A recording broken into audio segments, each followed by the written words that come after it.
እንዴት ዋልክ? እንደምን ዋልክ? ሁሉ መልካም።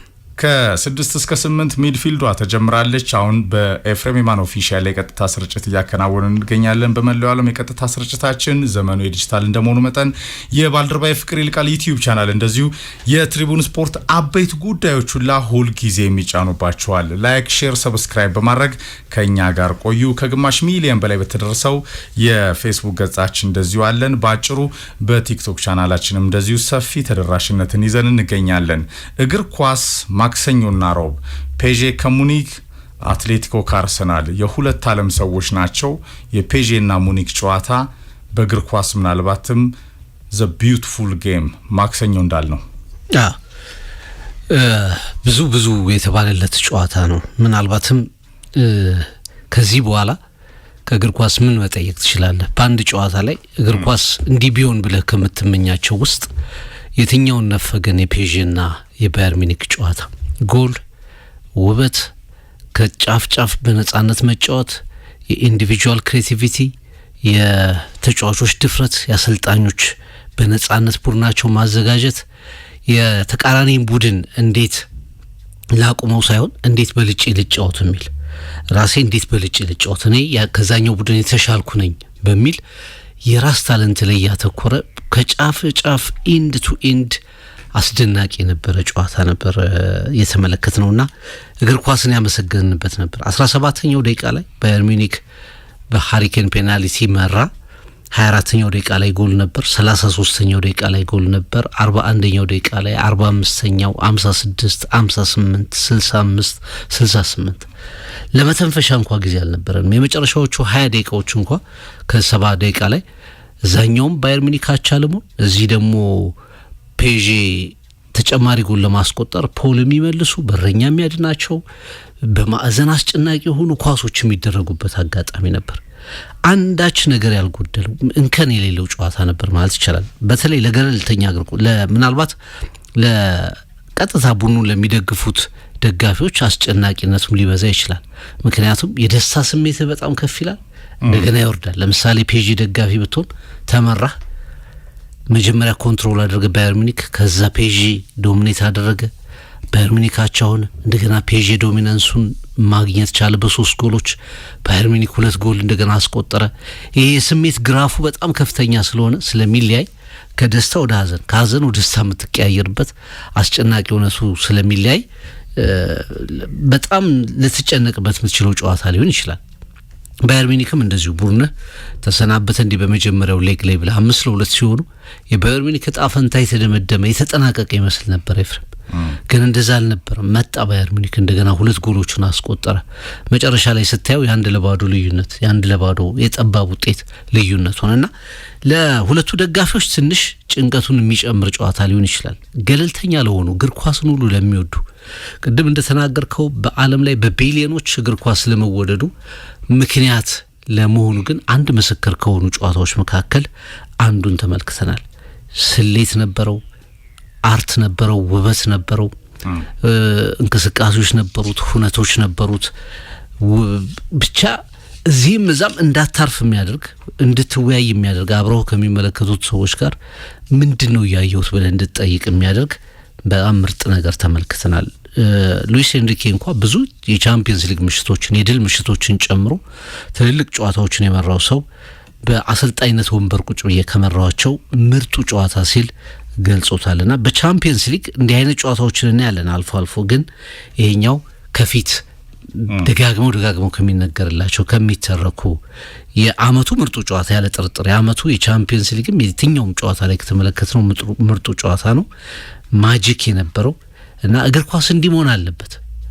እግር ኳስ ሁሌ እንደዚህ ቢሆን ምን አይነት አዝናኝነቱ ደግሞ ከዚህ የበለጠ ሊሆን እንደሚችል እንድታስብ የሚያደርግ ነው። በአንጻሩ ደግሞ የተቹትም አሉ አንዳንዶች ኤፍሬም እንደ ፒርስ ሞርጋን አይነት ሰዎች መከላከል የሄደ ብሎ ይጠየቁ አሉ። መከላከል አሁን የምትወድ ከሆነ የሁለቱ ቡድኖችን መከላከል በጣም ቀሽም ብለህ ታስቀምጠው ትችላለህ፣ ያስተናግዷቸውን ጎሎች። ግን ከዚህ ጨዋታ ላይ እኔ እንከን ማንሳት በጣም ከባድ ነው የሚሆነው።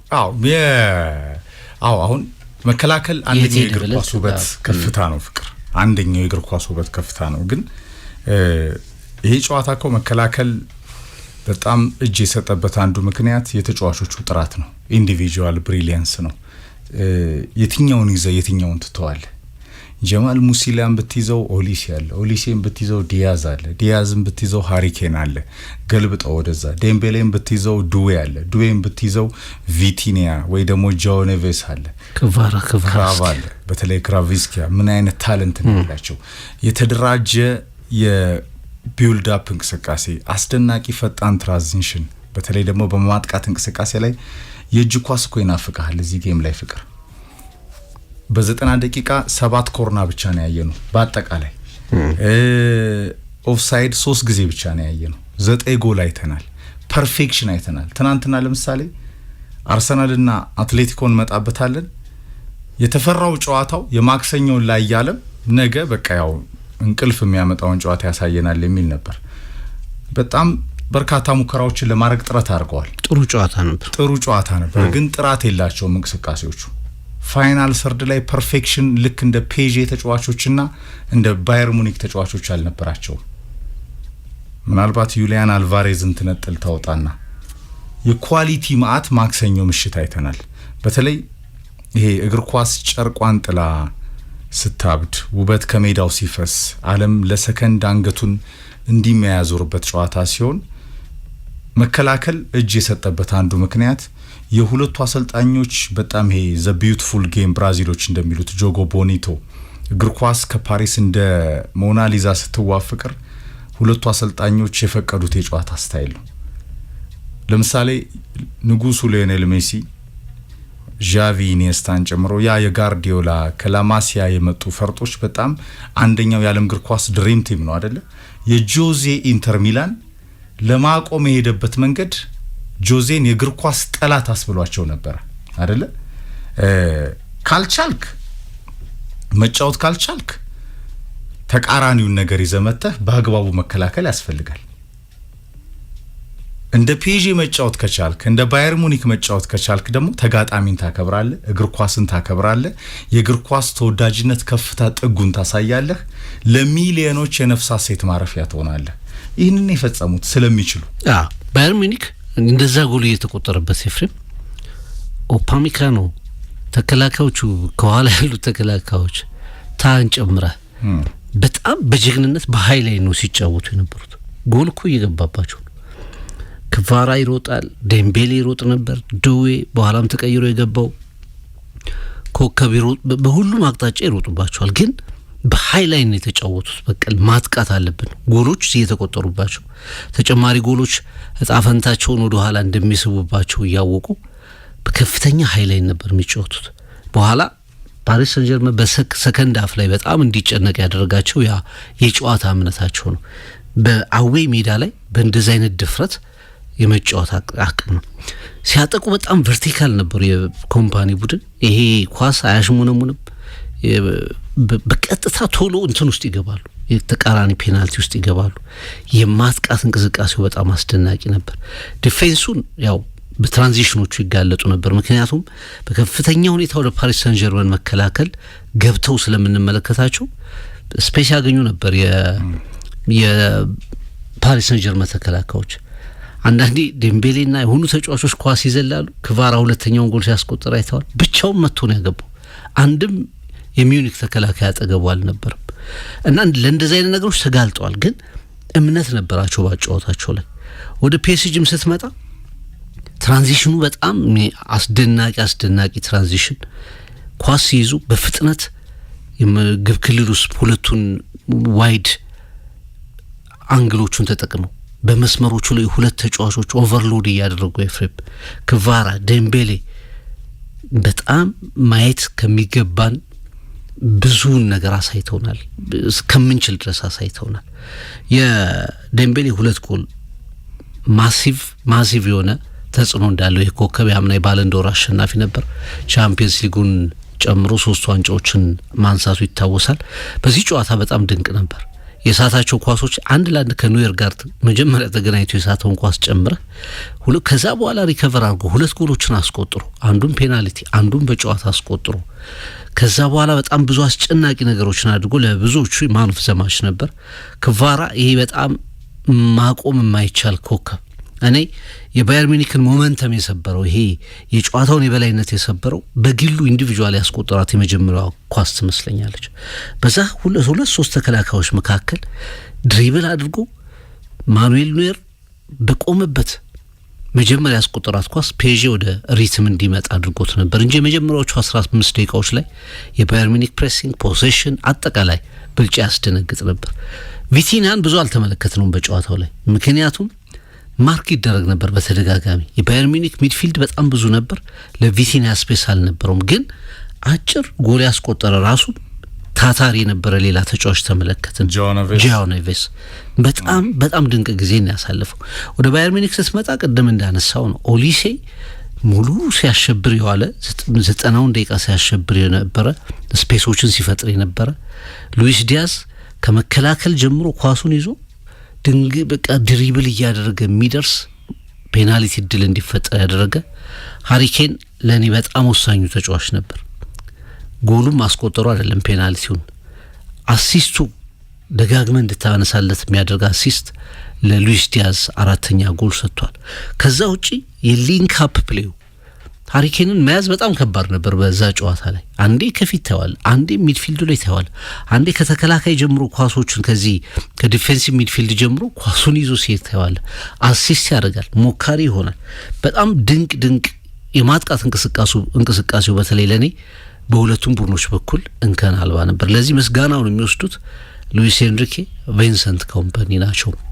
ሁለቱም አሰልጣኞች እስከ መጨረሻው እንጥፍጣፊ ሰዓት ለሚያስቡት ነገር የመታመናቸው ምክንያት ነው ያንን ጨዋታ ያሳምረው ብዬ አምናለሁ። እና የረቡዕ ጨዋታ የመልሱ ጨዋታ ከዚህ የተሻለ ሊሆን ይችላል የሚሉ አስተያየቶች እየሰማን እንገኛለን። ሊሆንም ይችላል፣ ባይሆንም ግን ለኔ ሁለቱ ክለቦች ለእግር ኳስ መስጠት የሚገባቸውን ነገር ሰጥተዋል። ምክንያቱም የመጨረሻው 90 ደቂቃ ሞር ደግሞ የምታልፍበትን ነገር የሚወስነው ነውና ትንሽ ጥንቃቄ ሊበዛበት እንደ መጀመሪያው ላይ ሆን የሚችልበት እድል ይኖራል። ግን የመጀመሪያው ጨዋታ ሪስክ ነበረው፣ ውበት ነበረው፣ አለመተንበይ ነበረው። ይሄ ሆነ ስንል ሌላ ይሆናል። ያኛው ቡድን የሚያሸንፍ ሲመስለን ይሄኛው ቡድን ይነሳልና በጣም ድንቅ የቻምፒየንስ ሊግ ምሽት ተመልክተናል። ስኪል ሰማይ ጥግ ሲደርስ ተስጦ አሁን በዛ ጨዋታ ላይ መከላከሉን እንዴት ይተቻል? ምክንያቱም ስተት አልነበረም፣ የመከላከል ስተቶች አልነበሩም፣ ኳሶች አይቆራረጡም። ፍቅር የፓሲንግ አይነት ነው ያየነው። እንቅስቃሴዎች በጣም በፈጣን የማጥቃት ዳይሬክት ፉትቦል ላይ ለጎሉ የሚጫወቱ ከጎሉ ፊት ደግሞ ያቺ ዴምቤሌ ያባከናት ከጎሉ መጀመሪያ ላይ ያባከናት ባዶ ጎል ነች እኔ ማስተዋውሰው። ከዛ በኋላ ሙከራዎች ነበሩት፣ በጣም ባልተዛነፉ የማይቆራረጡ ኳሶች የታጀበ ነበር እንቅስቃሴው። ኳሶች አይጠለዙም፣ የጆሮ ራይን አፍቃል። ከዛ ውጪ በየደቂቃው ፊሽካ አይነፋም። በሜዳው ሚንከባለል ተጫዋች የዳር ካርቱ ምኑ የለም። የእግር ኳስ ውበት ጠላቶች የሆኑት መስፈርቶች ሁሉ በዚህ ጨዋታ ላይ አልተፈቀዱ። ተከላካዮች አይሳሳቱ፣ ቶሎ ሊንክ ያደርጋሉ። ምን አይነት ጨዋታ ነው እግር ኳስና የከፍታው ስትል ለጎል በነጻነት ግራቀኝ አጥቅቶ መጫወት ምን እንደሆነ ያየንበት ጌም ነው ለኔ። በዛ ላይ ደግሞ እግር ኳስ ማጥቃትም መከላከልም አለው። 9 ጎል ስለተቆጠረ መከላከሉን ማተተቸው የማጥቃት ተጫዋቾቹ ጥራትና ነጻነት ማሳያ ነው ለኔ። ከፋይናል ሰርዱ ፊት ከጎሉ ፊት ፐርፌክሽን ነበረ። ለምሳሌ ምልክቱ እኮ በማድሪድ ጨዋታ ታይቷል። ማድሪድ የጎደለው ከካማንቪጋ ብደት ጋር የመከላከል ቅርጹ በጣም ደካማ በመሆኑ የጨዋታው ቴምፖ በዛ ቀይ ካርድም ተቀየረ እንጂ ኦሊሴ፣ ሉዊስ ዲያዝ፣ ሃሪኬን፣ ጆሹዋ ኪሚች ራሱ ግናብሪን ጨምሮ በጣም ቶፕ ነበሩ። በዚህኛው የፓርክ ደ ፕሪንስ ጨዋታ ላይ ግናብሪ ያልነበረም በጉዳት። ከዛ ውጭ ግን ራሱ ጆሹዋ ኪሚች ሃሪኬን ሪል ነምበር 9 እንደሆነ በደንብ ያሳየበት ግራና ቀኝ ላይ እነዚህን ሁለት ተጫዋቾች እንዴት ነው መያዝ የሚቻለው? ኤንሪኬ አርንቋል። ፍቅር ከየት ነው የመጡት እነዚህ ተጫዋቾች? ሃሪኬን፣ ኦሊሴ፣ ዲያዝ ብሏል። በጣም ቤስት የሚባል ኮት ተናግሯል። ለኔ ጨዋታውን የሚገልጸው ማሸነፍም ነበረብን፣ አቻ መውጣትም ነበረብን፣ መሸነፍም ይገባን ነበር ብሏል። ይሄ የኤንሪኬ ሐሳብ ለኮምፓኒም ቡድን ይሰራል። ባየር ሙኒክ መሸነፍም ነበረበት፣ ማሸነፍም ነበረበት፣ አቻም ይመጥነው ነበር። ፔዤም በተመሳሳይ። ምክንያቱም 5-4 ቢጠናቀቅም በጣም ፐርፌክት ጨዋታ አይተናል። አንዳንድ እግር ኳስ ከቀመሮቶ ፍቅር መጫወት ለሚችሉ ቡድንህን አውቀው ተስጦ ያላቸው ተጫዋቾችን ሰብስበ በዚህ በሚሊየን ፓውንዶች የሚገመቱ ማለት ነው ለነዛ ተጫዋቾች የሚሆን የጨዋታ ፍሰትና ሲስተም ከፈጠርክ እግር ኳስ እንደዚህ ውብ ይሆናል። የሌሎቹን ታክቲኮች ማጣጣል አይደለም ለምሳሌ ሊሆንም አይችልም። ምክንያቱም ሁሉም ቡድኖች እንደዚህ መጫወት አይችሉም። ሁሉም ቡድኖች እንዲህ አይነት ኳሊቲ ያላቸው ተጫዋቾች የሉም። ግን የትኛው የጨዋታ ስልት ሞር ማህበረሰቡ እንደሚገዛ ኢንተርቴን እንደሚያደርግ ግን ትረዳለህ። ሁሌ እግር ኳስ እንደዚህ ቢሆን እንመርጣለን፣ እንደዚህ ብናይ እንመርጣለን። ግን አሁን ለምሳሌ እንዲህ አይነት አጫውት፣ እንዲህ አይነት ፖዚሽን፣ እንዲህ አይነት ፔኔትሬሽን በቃ እንደ ልብ አሁን እኮ ቅድም ስለ መከላከል ስታነሳ መከላከሉ በእርግጥም በሁለቱም በኩል በጣም ደካማ ነበር። ግን ደካማ የሆነው መከላከሉ የማጥቃት አካል ኦፒሜካኖ ጎል አስቆጥሯል። አብዛኛውን ሰዓት የምትመለከተው የፓሪስ የግብ ክልል ላይ ነው። የፓሪስ ተከላካዮች የማጥቃት አካል ላይ ናቸው። የማጥቃቱ አካል ስለሆኑ ፒውር መከላከል ብቻ ላይ ማያተኩር ስለሆኑ ሁለቱም ቡድኖች በሃይላይን ስለሚጫወቱ በጣም ጎሎቹን ሲያስተናግዱ ነበር በቀላሉ። ሶ ኢን ተርምስ ኦፍ መከላከል አይደለም ልናየው የምንችለው ይህን ጨዋታ ቅድም በተናገርነው መንገድ ይሄ ጨዋታ ሁለት እችላለሁ የሚሉ ቡድኖች እንጂ አንዱ እበለጣለሁ ብሎ የሚያምን ቡድን አይደለም። በኳስ እኔ እበልጣለሁ የሚሉ ሁለት ቡድኖች ፉክክር እኔ ተሻልኩ በቃ እንደዛ አይነት ነው እንጂ እኔ መከላከል ፈልጋለሁ የሚል ጨዋታ የለውም። ዲክሽነሪ ውስጥ የለም። ያ መከላከል ዳርክ አርት ያኛውን ቡድን እንዴት ላቆመው 5-2 መርቻለሁ ስለዚህ 3ቱን ጎል ልከላከል ቀጥዬ በጣም ወሳኝ ተጫዋቾችን አውጥቼ 3ቱን ጎሎች ልከላከል 2-1 መርቻለሁ 1-0 መርቻለሁ እንዲህ ላድርግ የሚል ዲሲዥን የለውም። ስለዚህ እስከ መጨረሻው መጫወት ይችላሉ መብለጥ ይችላሉ የሚሉ ሁለት አሰልጣኞች እይታዎች እና ያንን ደግሞ መተግበር የሚፈልጉ ኮከቦች ጨዋታ ነበር። ያ ነው ለኔ ውበቱ። አሁንም የእንትኑ ጊዜ የመልሱ ጨዋታ ላይ ነው የሚወሰነው በጎሎች ነው የሚመስለኝ። ብዙ ጎል ባገባ ጎል ለማግባት ነው የሚሄዱት። ፔዥም ለማጥቃት ነው የሚጫወተው፣ ባየር ሚኒክ ለማጥቃት ነው የሚጫወተው። እድሉን የበለጠ የሚጠቀመው ቡድንና ስታሚና መጨረሻ ላይ አሁን ፓሪስ ሰን ጀርመን 5-2 ከመራ በኋላ የባየር ሚኒክን ፕሬሲንግ አጠቃላይ ባየር ሚኒክ ለመመለስ ያደረገውን እንቅስቃሴ ለመቋቋም ከብዶት ታየ፣ ፊዚካሊ ደክሞ ታየ እና የግድ ሲከላከል የግድ በጨዋታው ለመጀመሪያ ጊዜ በግዳጅ ሲከላከል ተመለከት ነው። ወደ መጨረሻው አካባቢ ሉዊስ ኤንሪኬን በፍጥነት ወሳኝ የሚባሉ ተጫዋቾችን ቀየረ። ብዙዎቹ በማጥቃት እንቅስቃሴ ውስጥ ያሉ ተጫዋቾች ናቸው፣ ግን እንደ መጀመሪያዎቹ ተጫዋቾች ጥራት ያላቸው አልነበሩም። ክቫራ፣ ዶዌ ሚድፊልድ ላይ ዛይር ኤምሬን የመሳሰሉ ተጫዋቾችን ሲያወጣ ተቀይረው የገቡት ተጫዋቾች ኳሊቲ ያላቸው ተጫዋቾች ቢሆኑም መጀመሪያ ባሉት ተጫዋቾች ልክ ወይም ጥራት ውስጥ የሚገኙ አይደሉም እና በዛ ላይ ባየር ሚኒክ አግሬሽን አለ፣ ለመመለስ የመፈለግ ሙከራዎችን የማድረግ ቅያሬዎቹም ደግሞ ጥሩ ነበሩ። በሚዩኒክ በኩል ሲከላከል ተመለከትን እና እግር ኳስ አንዳንዴ አውሮፓ ቻምፒየንስ ሊግ ላይ አንዳንዴ ጎሎችም አይተህበት እንዲህ አይነት ውብ ጨዋታም ታያለ። የማድሪድና የሚዩኒክም ጨዋታ በጣም ጥሩ ነበር ለኔ ኤፍሬም። ምልክቱ ሽግግሩ ይሄ ነው። የበለጠ እንዲሆን የፔዤ ጨዋታና የፔዤ ጥራት ኤግዛክትሊ ምልክቱ ባላንስ ሆነ። እዛም ብታገባ እዚህ የሚያገባ ቡድን ሆነ እና ለብዙዎች የዚህ ጨዋታ የዚህ መስመር አሸናፊ ከጨዋታውም በፊት ጨምሮ ለዋንጫው ይገመታል የሚል አስተያየት ሲሰነዘር ነበር። ዋንጫውን ያነሳል የሚል እንደውም አርሰናልና አትሌቲኮ ከመጫወታቸው በፊት ስለነበረ በሁለቱም ቡድኖች ደጋፊዎች ዘንድ ምን አይነት ፈታኝ ነገር ነው ያጋጠመን የሚል ጭንቀት እንዲኖራቸው ያደረገ ነበር። ግን ትናንት የተመለከትነው ጨዋታ ደግሞ በጣም ስትራክቸርድ የሆኑ ኮምፓክት የሆኑ ሁለት ጥሩ ቡድኖችን የተመለከትነው አርሰናል ሌላ አርሰናል፣ አትሌቲኮ ማድሪድ እንደዚሁ የሚታወቅበትን የሆነ ስትራክቸርድ የሆነ አቋማቸውን፣ ጠንካራ መከላከላቸውን፣ ማጥቃት የሚችሉ መሆናቸውን በትራንዚሽንም በተለያየ መንገድ ማጥቃት የሚችሉ መሆናቸውን አሳይተዋል። የትናንትናውም ጨዋታ በራሱ ገጽና በራሱ መለኪያ ውብ ነበር ማለት እንችላለን። ሁሉም ቡድኖች ተመሳሳይ መሆን የለባቸውም። 90 ደቂቃ የሚያሳዩን ሁነቶችን አንዳንዴ ናሬት ልናረግ እንችላለን እንጂ ሁሉም ቡድኖች ተመሳሳይ መሆን የለባቸውም። ለምሳሌ በትናንትናው ጨዋታ ላይ ፔናልቲዎች ነግሰዋል። ፔናልቲዎች የነገሱት ከሁለቱ ክለቦች ስትራቴጂ አንፃር ነው። ከማጥቃት ጥራት አንፃር በፔዤና ባየር ሙኒክ ከፍታ ደረጃ አይደሉም። ከማጥቃት ጥራት አንፃር በመከላከል ቅርጽ ግን ተቃራኒ ናቸው። ፔዤና ሙኒክ አይደርሱባቸው በፍጹም አለርት ናቸው። እሱ ለማንሳት ነው። አርሰናል ያለው ከፍታ መከላከል ላይ ይታወቃል። በተቃራኒው ኤልቹሎም እንደዛው ይታወቃል። ባርሴሎና ለምንድን ነው የገነደሰው? እሺ አርሰናል በባየር ሊቨርኩሰን ስፖርቲንግ ቀላል መንገድ ነው እንበል ተጋጣሚዎቹ። የትናንትናው ተጋጣሚው ላይ እነ ላሚን ያማልን ያቆሙት ከአትሌቲኮ ፊት ግን በጣም ጀግኖ ታይቷል። የተጠበቀው ያኛው የጆጎ ቦኒቶ የቢዩቲፉል ጌም ስታይል ነው። የማክሰኞ ምሽት ኢቨንት ለዓለም በጣም አዝናኝ ነበር።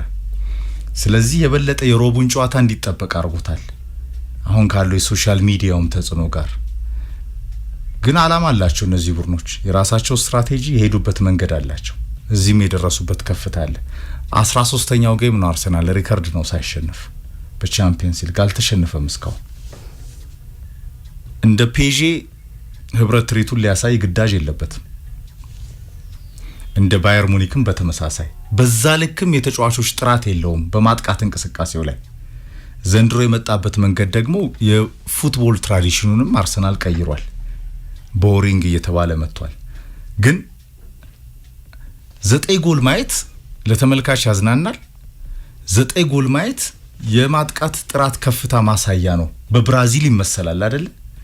እንደገና ደግሞ 2 ጎል ማየት ሁለቱም በፔናልቲ የተገኘው በጣሊያን ካቴና፣ በጀርመን በሌላ መንገድ ልትመስለው ትችላለ። የእግር ኳሱ በትሄ ነው ፍቅር አሸንፎ መገኘት ነው። ለኔ አሁን እኔ ሁሌ አንድ ማሳያ ለምሳሌ አርሰናል በሲዝኑ በጣም የትንፍጩ ዱቄቱን አንጩ ሆኖ ትራዲሽኑን ቀይሮ ፍቅር ከፊት መርቶ አሁን እንደዚህ ሳይንሸራተት አደጋ ላይ ሳይገባ ጫፍ ሲደርስ ዓለም ያደነቀው በጣም ፐርፌክት ዊኒንግ ሬት ያለው ቡድን ሆኖ ሲደነቅ የነበረው ለዓላማው ስለሚጫወት ነው። አሁንም ለዓላማው ቆሟል። አልተጠናቀቀም የቤት ስራው። እስካሸነፈ ድረስ አርሰናል ይደነቃል። ካላሸነፍክ ግን ትራዲሽንህን ቀይረህ የጨዋታ መንገድህን አበላሽተህ ከገጽታ ወጥተህ ከሆነ ጥያቄ ምልክቱ ወደ አሰልጣኙና ወደ ክለቡ ይመጣል።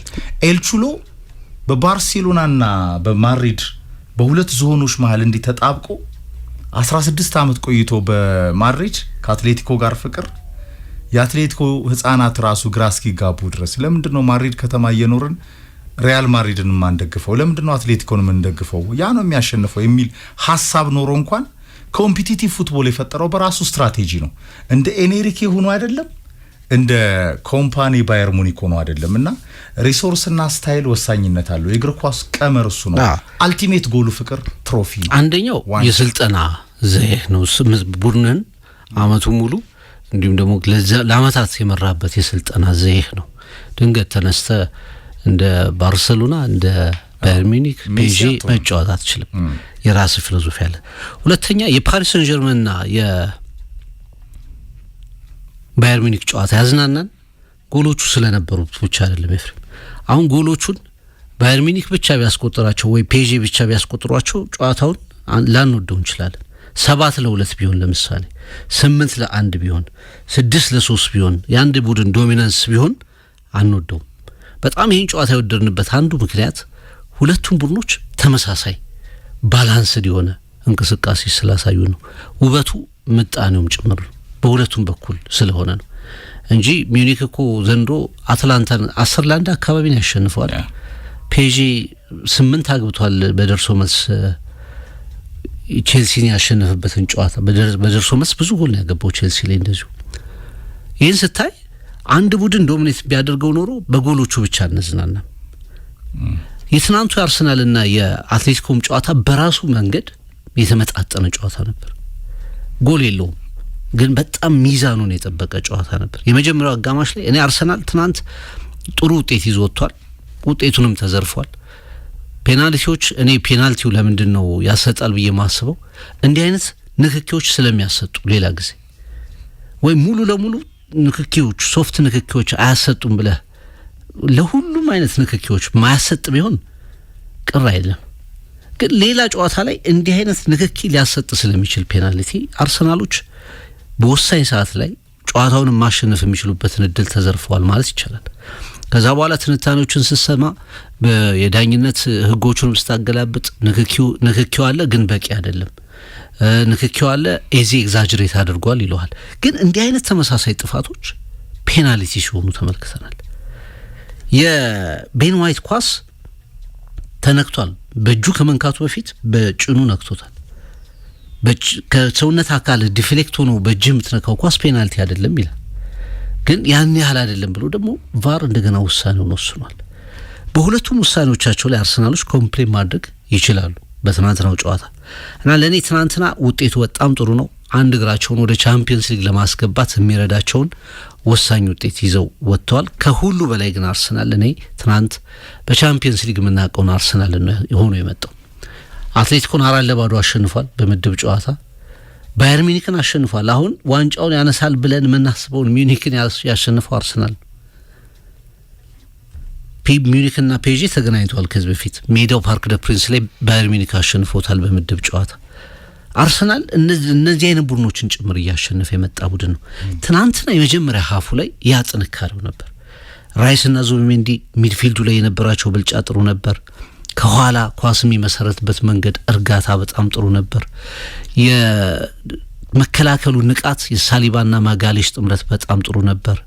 የመጀመሪያው አጋማሽ ላይ አርሰናል በጣም ራሱን የተቆጣጠረ ዲሲፕሊንድ ኤፊሽንት ቻምፒየንስ ሊግ ላይ የምናውቀውን አርሰናል የመጀመሪያው አጋማሽ ላይ ተመለከትን። ያቺ ፔናልቲ ተገኘች፣ ጎል ተቆጠረ። አትሌቲኮ ሰከንድ ሀፍ ላይ በተቃራኒ ነገሮችን ቀይሮ ገባ። አንድ ተጫዋች ቀየረ። ወሳኝ ለውጥ ነው ያደረገው ዲየጎ ሲሞኒ። የቡድኑን ሼፕ ቀየረ። ከዛ በኋላ አርሰናልን መጫን ጀመረ። ሚኬል አርቴታ ደግሞ የወሰናቸው ውሳኔዎች እኔ ኮንትሪቢዩሽን ነበራቸው ብዬ አምናለሁ። ኤፍሬም ተጫዋቾች ለምሳሌ ኦዴጋርድን ዳይሬክትሊ ሪፕሌስ ማድረግ የእሱን ሚና ነው የምልህ። ደክሞም ቢሆን በትናንቱ ጨዋታ ላይ ፈርስት ሃፍ ጥሩ ነበር፣ ለእኔ ክሬቲቭ ነበር። ኤዜ ከገባ በኋላ ግን በጣም ወሳኝ በሚባሉ ዲፓርትመንቶች ላይ ኳስ ይነጠቅ ነበርና ይሄ የኳስ ማደራጀቱ ላይ ኤዜ ወደ ማጥቃት መስመር ሲጠጋ ነው ጥሩ እንጂ በመከላከል አካባቢ ኤዜን ማመን በጣም ከባድ ነው። በሙሉ እሱ የሚነጠቃቸው ኳሶች ለጎል አስጌ የነበሩ ኳሶች ነበሩ። ሰከንድ ሃፍ ላይ አትሌቲኮ ሞመንተሙን ተቆጣጥሯል። የጨዋታውን አብዛኛውን ነገር ተቆጣጥሯል። ጎል አስቆጥሯል። በፔናልቲ ግሪዝማን መጥቶ እንትመልሶበታል። ማነው ሉክማን እንደገና በቀጥታ ጎል መሆን የሚችል ሁለተኛ ጎል በቀላሉ መሆን የሚችል ኳስ ራይ ያድኖበታል። ጫናዎችን ፈጥሯል። የሁለት ሀፎች ወግ ነውና እኔ ባላንስ የነበረ ጨዋታ ነው። አድቫንቴጅ ካልክ ግን የመልሱን ጨዋታ አርሰናል 68,000 አስፈሪ ደጋፊ ውስጥ ነው የተጫወተው ዋንዳ ሜትሮፖሊታኖ ላይ። ያንን ቢያንስ በራስ ፌቨር ታደርጋለህ። ባቻ ውጤት ነው የተመለስከውና ለአርሰናል ጥሩ ውጤት ነበር የሚል ሀሳብ አለኝ። ሁለት ተመሳሳይ አሰልጣኞች በአንድ መድረክ በራሳቸው ቀለም በሚታወቁበት ስታይል ዓለም ከገመተው ወይም በጣም ግራና ቀኝ አፈግፍገው ቆመው በጣም ይሄ የሎው ብሎክ አይነት ቲሞች ስለሆኑ ያንን ያሳያሉ። በጣም ቦሪንግ ይሆናል የበለጠ ተብሏል። አልነበረም። ፈርስት ሃፉ የአርሰናል ነው፣ ሰከንድ ሃፉ የአትሌቲኮ ነበረ። 18 ጎሎች ላይ ሙከራ አድርጓል አትሌቲኮ፣ አርሰናል 11። በእርግጥ ከ11 ኦን ታርጌት ሁለቱ ነው።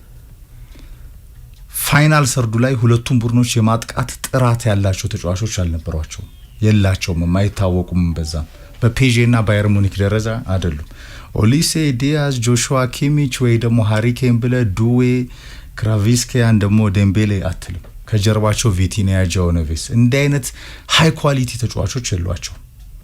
ገልብጠ ግን በመከላከል በመታተር ወድቆ በመነሳት መሮጥ ላይ ፎከሲንግ ላይ የመከላከል ስልትን ጥበብ ከፍታ ከግብ ጠባቂዎቻቸው ሚና ጋር ራያ ያዳናቸው ኳሶችን እንዳንረሳ። ስለዚህ እግር ኳስ ማጥቃትን መከላከልም አለው።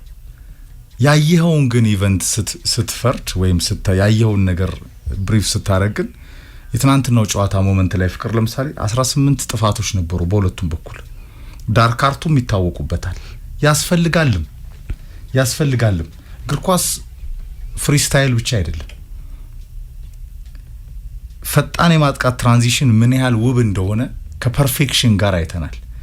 ለምሳሌ እንዲህ በጣም በፈጣን የማጥቃት ትራንዚሽን ጎሉ አፋፍ የሚደርሱ ኳሶች ዝም ብለው የሚባክኑ ቢሆኑ ኖሮ እኮ የሚያበሳጨው ጨዋታ ሊሆን ይችል ነበር እኮ አይደል?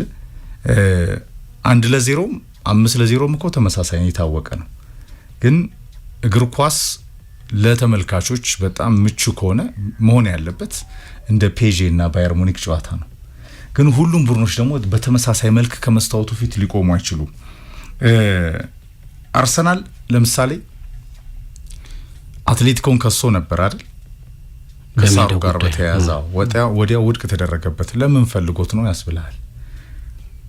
ኳሱ መሬት አስይዞ ፓስ ያደረገ የሚጫወተው አርሰናል ዘንድሮ ስለማይታወቅ ያምናው የካቻምናው አርሰናል ቢሆን ማድሪድን ምንድነው ያደረገው አምናኩ።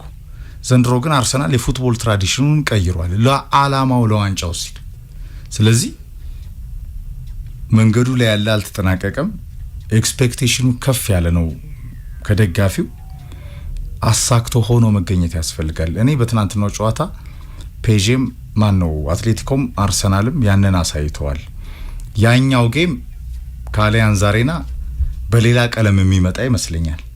ምክንያቱም አሸናፊዎቹን ለመለየት በዛው ቅርጽ ከገባህ ሞመንት ነው የምታየው። አሁንም ፔናልቲዎች ሊኖሩት ይችላሉ፣ ስህተቶች ሊኖሩት ይችላሉ።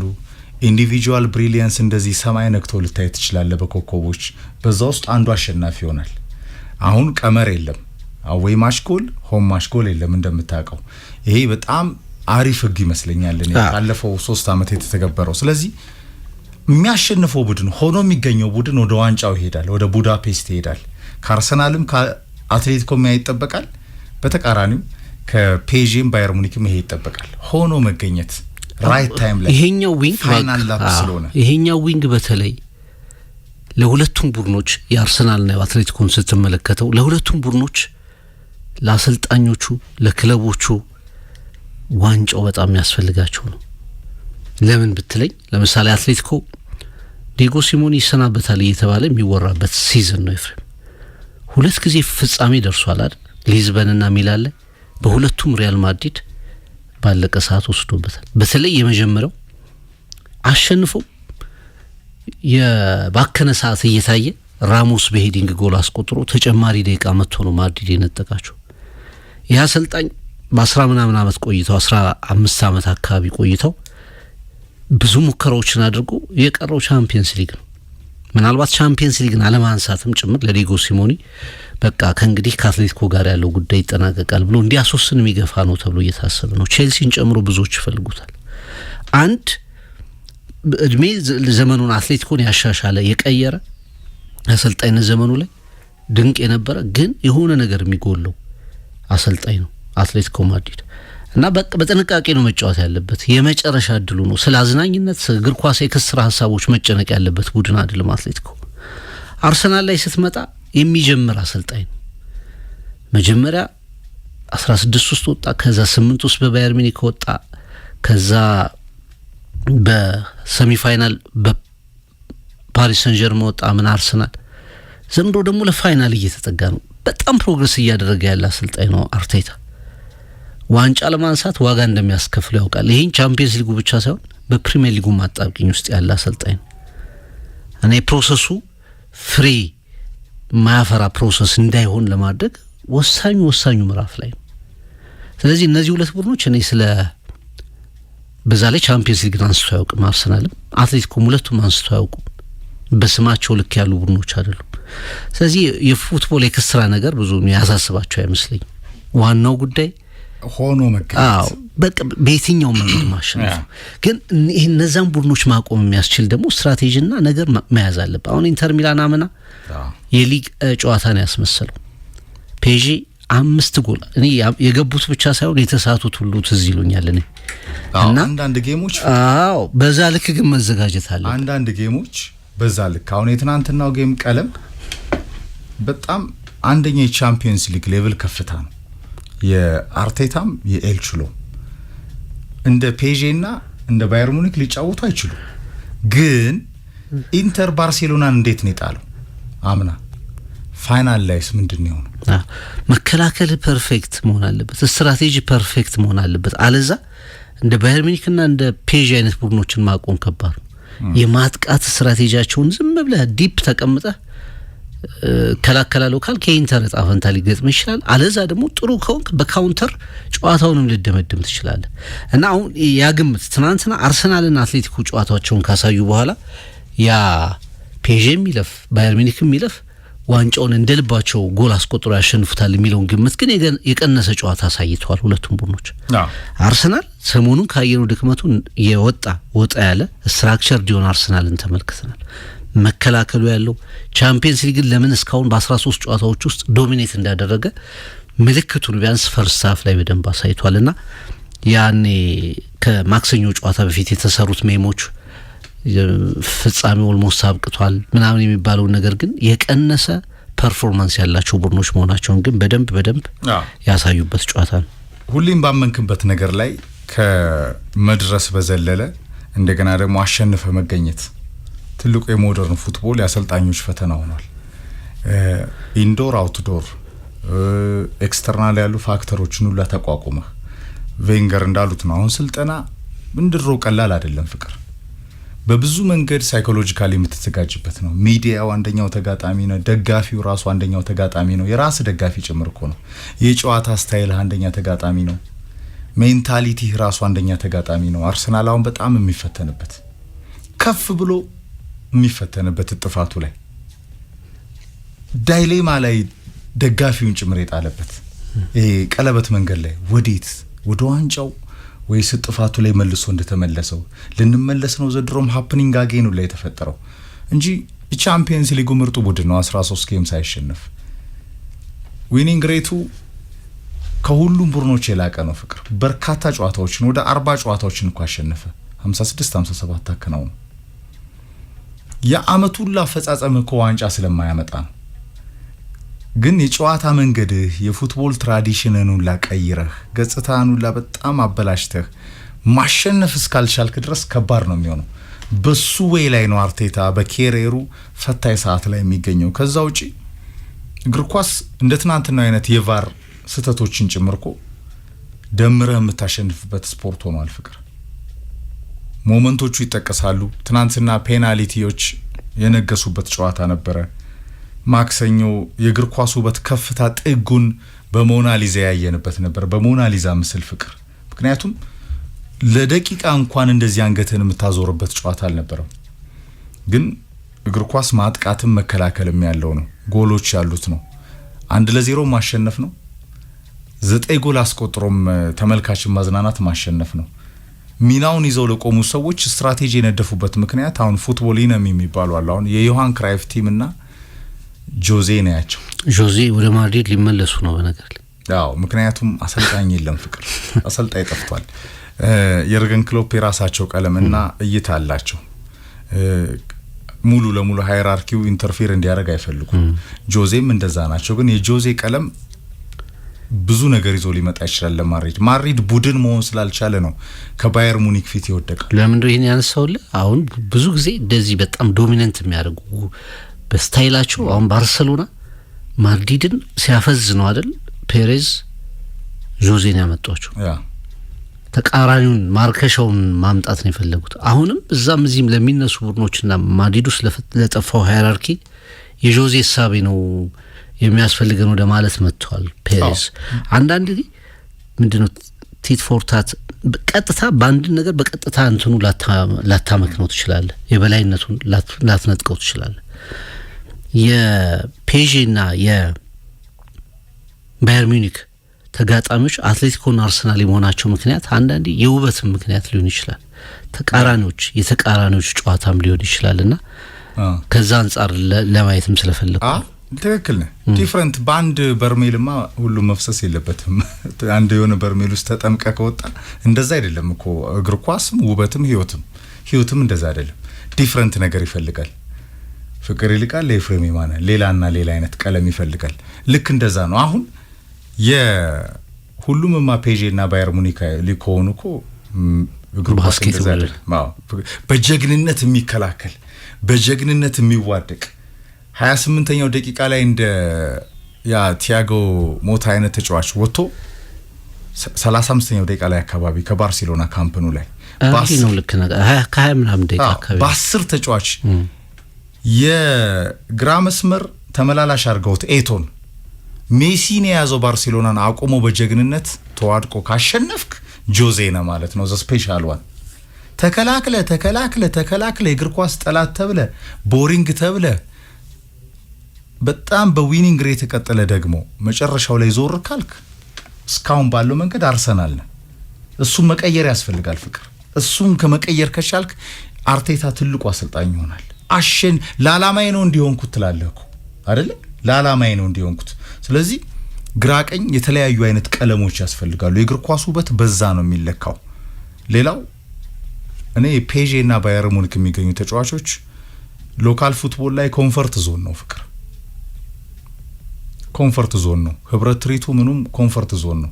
የጥራት ጥግ ከፍታ ማሳያ ናቸው። ቪቲኒያ፣ ጃኦ ኔቬስ፣ ፋቢያን ሩይዝ፣ ራሱ ዴምቤሌ ላሊጋ ሄዶ ፕሩፍ ማድረግ አልቻለም። ሜሲ በጣም እያገዘው አይደል? ዱዌ፣ ክራቫ በሴሪያው ጥሩ ነበረ፣ ግን ወደ ፕሪሚየር ሊጉም እንዲመጡ ቢሆኑ የሚል ምኞት አለኝ። ሌላ ቀለም አለው የፕሪሚየር ሊጉ ፉትቦል ፍቅር። ሌላ ከፍታ አለው። ኦሊሴን ጨምሮ ሃሪኬን ፕሩፍ አድርጎ ሄዷል። በእርግጥ ዶሮ ጋር በመሆኑ ከዋንጫ በጣም አይናፋር ቡድን በመሆኑ ነው። ግን ሃሪኬን ከዋንጫዎች ጋር አሁን ተገናኝቷል። እነዚህ ታለንቶች ግን ፍቅር እና የፕሪሚየር ሊግ ፉትቦል እና የስኬጁል በጣም መጣበብ እንዴት እንደሚፈትን የእንግሊዝ ፕሪሚየር ሊግ ክለቦችንም መታወስ አለበት። ሌላው ደግሞ ያው ሊግ ዋንና ቡንደስሊጋ ያው ሙሽራይ ነው። ግን ተመልከት በቻምፒየንስ ሊግ ደግሞ ስትመጣ ምርጦቹ ቡድኖች ስፔንና ጀርመን፣ ፈረንሳይ ደጋግመህ ተመለከታቸዋለህ። ምርጦቹን ቡድኖች የውድድር ጫና ብዙ ነገሮች ምክንያቶቹ ብዙ ሊሆኑ ይችላል። ሳይድ ፋክተሮች አሏቸው። ግን ስትመለከት አሁን ሁለቱ ቡድኖች ያሉበትን ደረጃ ስታይ በሊጋቸው ተፎካካሪ የላቸውም። ወደ አውሮፓም ሲመጡ ደግሞ ዶሚናንት ናቸው። ፔዤ ከረጅም ጊዜ በኋላ አሸነፈ፣ ሻምፒዮን ሆነ። ዘንድሮ ባክ ቱ ባክ የማሸነፍ እድል አለው። 11ኛው ቡድን የመሆን እድል አለው። በጣም ድንቅ ፐርፎርማንስ እያሳየ ያለ ቡድን ነው። ባየር ሚኒክ እንደዚህ። በእንግሊዝ ደረጃ አርሰናል ግን አርሰናል ወደ መጨረሻው ምዕራፍ ያለውን ይዞ ይቀጥላሉ ከሚል ጥያቄ ጋር ነው እየመጣ ያለው። በስፔን ሁለቱ የሚታወቁ ቡድኖች የሉም። ማድሪድም ባርሴሎና፣ አትሌቲኮ ኃላፊነቱን ወስዷል። 4 የተለያዩ ሊጎች 4 ቡድኖችን ወክለዋል። ማን ለፍጻሜ ይደርሳል? ፑሽካሽ አሬና፣ ሃንጋሪ ቡዳፔስት አጓጉ ይሆናል ከወዲሁ ግንቦት ወር ላይ። ማክሰኞ እግር ኳስ በከፍታ ተወቧል። ትናንትናም የአውሮፓ ቻምፒየንስ ሊግ የከፍታ ጥግን በተለየ ቀለም ኤልቹሎና ማይክ አርቴታ አሳይተዋል። ማን ወደ ፍጻሜ ያልፋል ይጠበቃል። ተመሳሳይ ነገሮችን ያልከኝ እንደዛማ ቢሆን አይሆንም። ለማንኛውም የእግር ኳስ ውበት ዋናው ማሳያ ናቸው ሁለት ተቃራኒ እምነት ያላቸው ክለቦችና አሰልጣኞች ያየንበት ነበር። ማክሰኞ በአውሮፓ ቻምፒየንስ ሊግ፣ ሮብ በአውሮፓ ቻምፒየንስ ሊግ ኤፋችን እናጠናቀቃለን።